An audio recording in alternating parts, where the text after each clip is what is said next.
What's up, my wonderful, beautiful sports to the bone family? What's up? What's up?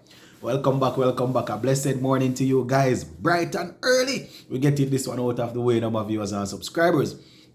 Gonna be talking a little bit about Kemar Roach, Michael Holding. Yeah, man, Michael Holding had a couple of things to say as it relates to Kemar Roach getting up to the landmark of 250 test wickets. So we're going to review those, the interview, plus we're going to take a look at that game between England and New Zealand.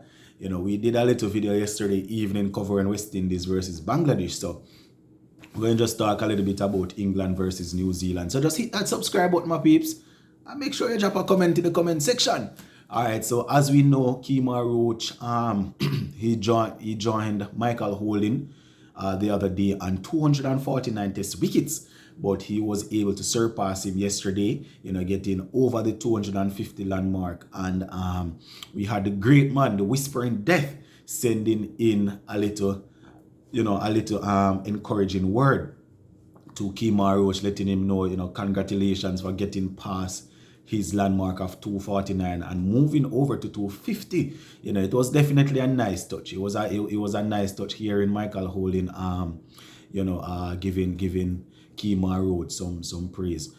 Basically, just letting him know that he just need to continue the good work, and it is very impressive that a pace bowler, you know, is able to continue for so long. Not often we see pace bowlers continuing for so many years, and especially being under 6 feet tall. You know, we know Kemar Roach is not the tallest in the world, so the body goes through a lot of stress, especially in his initial stage. We know he was extremely quick, my viewers and subscribers, and we remember all those battles with the likes of Jack Callis, Ricky Ponting, and all of those guys, you know, but he lost the pace and he was able to rebound, work on his game, and he's back. Can say back better than before.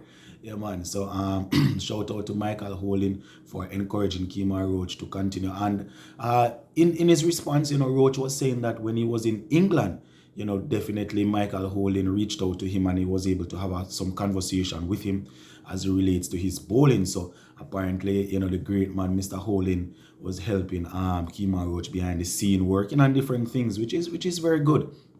You know, it's always good when we see the former players being able to reach out to the current players and give them some good words of advice. We know a lot of the former players, they are always in the media criticizing, but oftentimes we don't hear anything of them giving encouraging word or saying to the player, you need to do this, you can do that, this is what I recommend. You know, a lot of them, once we hear from some of these past players, they are always criticizing. And, you know, constructive criticism is good, you know, because you want to be able to say, all right, I recommend this. Some of them just come out and criticize and leave it right there. So, as I said, it was good to hear Mikey sending congratulations to Roach. Now, Roach dedicated this milestone to all the fans, all the doctors, all the coaches that put up with him over the years. Man is saying right now he's going to continue as long as possible because he likes representing the region. He also touched on the young fast bowlers coming up, saying that we have a good group, a good crop of fast bowlers that, you know, they are willing to learn. He was asked about Anderson Phillip and Jaden Seals. Man said these guys asked a whole lot of questions, and he's extremely happy. He's happy to answer the questions because, you know, this is the way in which they are going to learn, and he's happy that he's around to basically guide them into their career. So once again, my viewers and subscribers, we just want to give it up to Kemar Roach for reaching that milestone. You know, hopefully we'll have him performing at this level, elite level, for another 3 years or so. Hopefully by then he would have gone past the 300 landmark. You know, so congratulations to Mr. Roach, and we are definitely looking forward to him continuing. And it's not only his bowling, you know, because on several occasions we would have seen where, you know, the batting is looking for somebody to stand up, and Roach is always there standing up and making sure that he's pulling his weight. So we are indeed happy for him, and, you know, we look forward to him getting some more wickets in this game, of viewers and subscribers. So yeah, that is basically it where Kemar Roach is concerned. So before we go though, we're gonna touch a little bit on the England versus New Zealand test. I think it's the third and final test match, if I'm not mistaken. Well, they are yeah, I think so. Yeah, man. Yeah, 3-3. So it's a third and final test match. England, they just need a mere. They are currently batting. So while I am recording this, they are batting. So they just need 87 more runs to win in 88.5 overs. And they are 209 for 3. So wickets in hand, England are definitely going to be taking, they will be taking this home, it would appear. So just a quick overall summary of the match. New Zealand had 329 in their first innings and 326 in their second innings. England went in first innings, they got past the 329, getting 360, and they are currently batting on 209.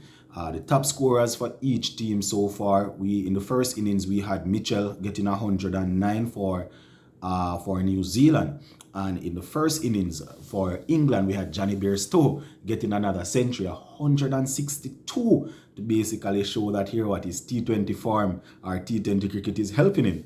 And in the second innings, Blundell had 88 while Mitchell had 56 for New Zealand. And as we speak, we have so far top scoring for England in the second innings.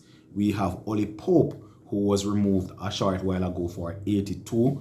Joe Root is still there on 65. And as I said, England, they are looking for 81 more runs to win this test match. So I am assuming that maybe by the time you are hearing this, England will be pretty much close to victory or would have won. So we're going to keep a close eye on that one. So that is basically. Oh, let me give you some of the bowling. Now, bowling for New Zealand, we have as usual, Trent Boult is doing his thing. Trent Boult in the first innings had 4. Tim Southee had 3. Wagner had 2. And in the first innings for England, well, when New Zealand were batting, Stuart Broad had 3.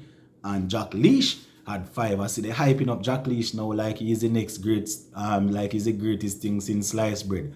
One thing with England, man, they hype up the players, So those are the guys that are leading so far, where the wickets are concerned. Quickly before we go, guys, just to touch a little on the Jamaica Trials. Yesterday evening, we had a shocker. Well, maybe not so much of a shocker to persons who have been watching and paying attention to Shericka Jackson. You understand? She was able to get past, was it yesterday or Saturday?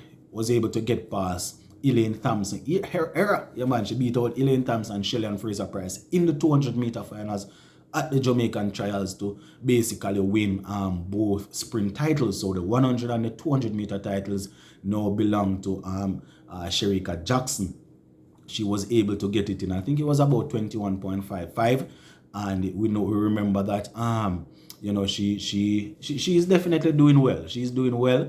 She's going to be one to beat at the World Championship. Hopefully she does not ease up at the line in the prelims or anything, and she just goes there and execute and get the job done. But that is basically how it is looking. Hopefully West Indies wrap this test match up today, and I can get a chance to spend some time on the trials, because it's a whole lot more viewers. I want to give you guys some track and field information, but once the cricket is going on, it's sometimes it's hard to squeeze everything into one. Probably have to do a live to take care of everything, but that is it for right now, my peeps. We will definitely touch base later on this evening to talk about how the test match probably would have ended or how it is going on. Hopefully we'll be able to win the game by later on this evening. Alright? Big up on yourself, my peeps. Stay safe.